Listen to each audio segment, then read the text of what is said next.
សួស្តីបងប្អូនទាំងអស់គ្នាស្វាគមន៍មកកាន់ប្លុកតលេងនៅអាសានពីណាកេលែនឌឺខ្ញុំទៅតាំងពីថ្ងៃទី4ខែ5ហ៎បងប្អូនហើយផ្កាកាលហ្នឹងនៅស្អាតណាស់បងប្អូនស្អាតខ្លាំងមែនតើខ្ញុំមកបានសម្រេចក្តីបំណងរបស់ខ្ញុំមួយហើយបងប្អូនកាលពីខ្ញុំមកកូរ៉េត្បូងគឺខ្ញុំចង់មកឃើញនៅសួនផ្កាទូលីបនេះខ្លាំងមែនតើហើយឥឡូវនេះខ្ញុំបានមកឃើញហើយបងប្អូនគឺស្អាតខ្លាំងមែនតើតែម្ដងកាលពីខ្ញុំមកកូរ៉េត្បូងហ្នឹងគឺខ្ញុំនៅតំបន់ផាជួបងប្អូន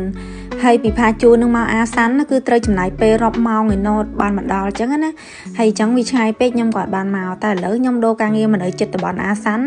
ហើយខ្ញុំក៏មានពេលមកលេងនៅអាសាននេះតែម្ដង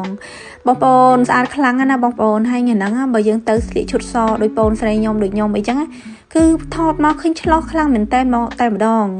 ហើយថ្ងៃហ្នឹងមិនមែនត្រឹមតែ2នាក់ខ្ញុំទេគឺពាក់ឈុតសគឺទៅទាំង4នាក់តែម្ដងឈុតសទាំង4នាក់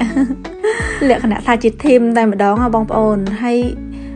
ដូចនិយាយចឹងបងប្អូនគឺយើងស្លៀកឈុតសទៅគឺស្អាតហើយម្នាក់សត្វតកំពូលអ្នកថតរូបឲ្យបងប្អូនខ្លាំងតែម្ដងនិយាយថាស្រស់ដៃគ្នាឬថតរូបហើយអ្វីដែលសំខាន់មួយទៀតនោះគឺពួកយើងបានទៅជាមួយមិត្តយល់ចិត្តចឹងណាបងប្អូនមនុស្សដែលយើងស្រឡាញ់គឺសប្បាយខ្លាំងមែនតើបងប្អូនទាំងអស់គ្នា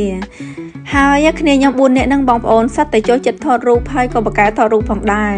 ថ្ងៃហ្នឹងមិនក្រោម300ប៉ុស្តិ៍ទេម្នាក់គឺច្រើនខ្លាំងមែនតើនិយាយថាទូរស័ព្ទសឹងតែ full ហើយបងប្អូនដូរឡើងដាក់លេងឃើញហើយព្រោះយើងថតស្លឹកផងហើយថតវីដេអូផងគឺច្រើនខ្លាំងមែនតើ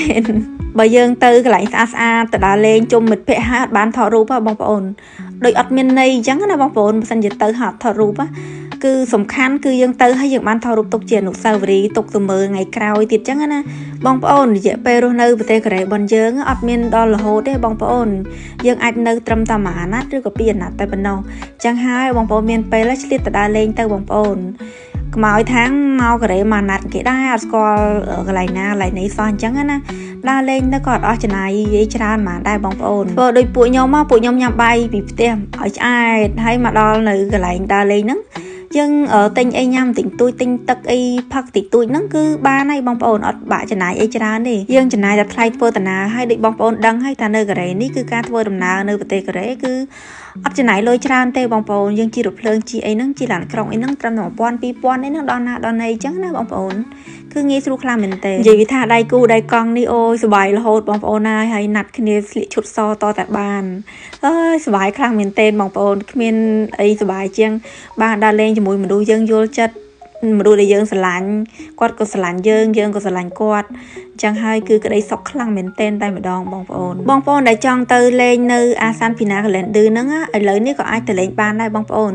គឺគេបើកលេងរហូតដល់ថ្ងៃ25ខែ5 2025នេះបងប្អូនប៉ុន្តែខ្ញុំអាចគិតថាផ្កាប្រហែលជាវារយអស់ច្រើនជាងពេលដែលខ្ញុំទៅអញ្ចឹងបងប្អូនប៉ុន្តែនៅខ្ញុំគិតថានៅមានផ្កាព្រោះអីគេបើកលេងដល់ថ្ងៃ25អញ្ចឹងណានេះ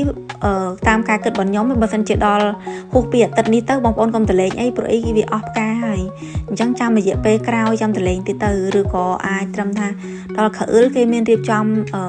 ដាំផ្កាថ្មីអញ្ចឹងចាំបងប្អូនតលេងក៏ល្អដែរហើយបងប្អូនចង់តលេងគឺតលេងក្នុងអាទិត្យហ្នឹងឲ្យហើយទៅបងប្អូនផ្កាអាចថានៅស្អាតក្នុងអាទិត្យហ្នឹងបងប្អូនតម្លៃសម្បត្តិចូលទៅក្នុងហ្នឹងគឺ15000បងប្អូនតម្លៃថ្លៃដែរប៉ុន្តែក៏បើយើងគិតពីការតុបតែងនិងការរៀបចំទៅក៏វាសមមាត្រគ្នាអញ្ចឹងបងប្អូនមានពេលទៅលេងទៅបងប្អូនទាំងកន្លែងដែលស្អាតមានទេសភាពមានធម្មជាតិស្រស់ស្រាយខ្យល់អាកាសបរិសុទ្ធទៅដកដង្ហើមឲ្យបានពេញសួតម្ដងបងប្អូននៅនឹងគឺខ្យល់អាកាសបរិសុទ្ធតែម្ដងបងប្អូនព្រោះអីគឺនៅឆ្ងាយពីទីប្រជុំជនខ្លាំងមែនតើបងប្អូនទៅអត់ខកបំណងទេបងប្អូនហើយហ្នឹងហើយបងប្អូនវីដេអូហ្នឹងគឺមានតែប៉ុណ្្នឹងទេអរគុណច្រើនបងប្អូនដែលបានចូលរួមទស្សនាវីដេអូនេះអរគុណច្រើនជម្រាបលាបាយបាយ